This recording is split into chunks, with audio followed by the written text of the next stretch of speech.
Di sini kami akan membahas hasil praktikum tentang analisa ALB pada crude palm oil. Asam lemak bebas merupakan asam lemak yang terbentuk dari proses hidrolisis dan oksidasi. Kandungan asam lemak bebas pada minyak merupakan parameter dari mutu minyak CPO. Penentuan asam lemak bebas dapat dilakukan dengan metode titrasi basa NaOH.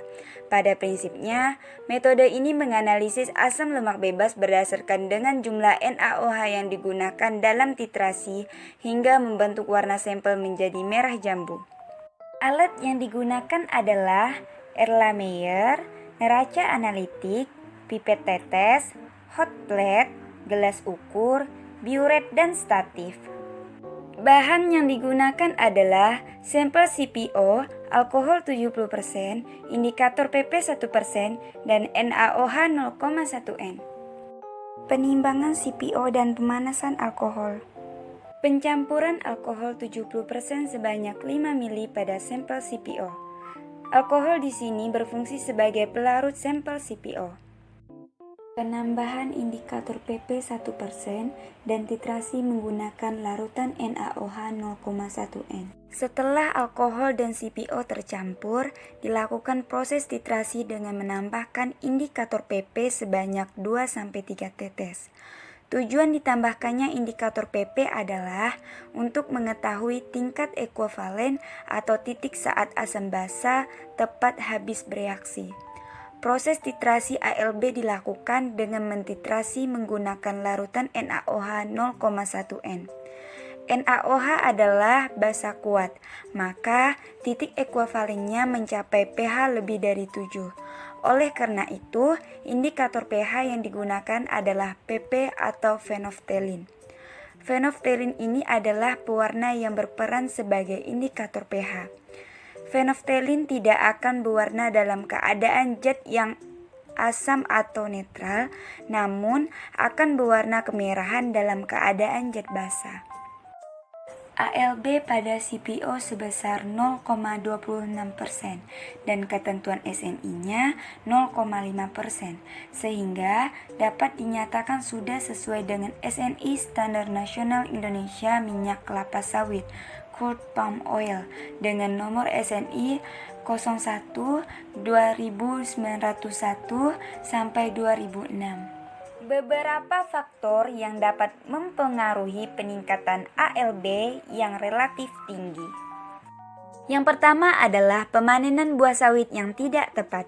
Penentuan saat panen sangat mempengaruhi kandungan asam lemak bebas atau ALB. Pemanenan dalam keadaan buah lewat matang akan meningkatkan ALB. Hal itu sangat merugikan sebab sebagian buah yang lewat matang kandungan minyaknya sudah menjadi ALB. Maka dari itu, minyak sawit yang dihasilkan mengandung ALB dalam persentase tinggi atau lebih dari 5%. Sebaliknya, jika pemanenan dilakukan dalam keadaan buah belum matang, maka selain ALB-nya yang rendah, rendaman minyak yang dihasilkan juga rendah. Yang kedua, proses hidrolisa selama di pabrik. Peningkatan kadar ALB juga dapat terjadi pada proses hidrolisa di pabrik. Pada proses tersebut, terjadi penguraian kimiawi yang dibantu oleh air dan berlangsung pada kondisi suhu tertentu. Air panas dan uap air pada suhu tertentu merupakan bahan pembantu pada proses pengolahan.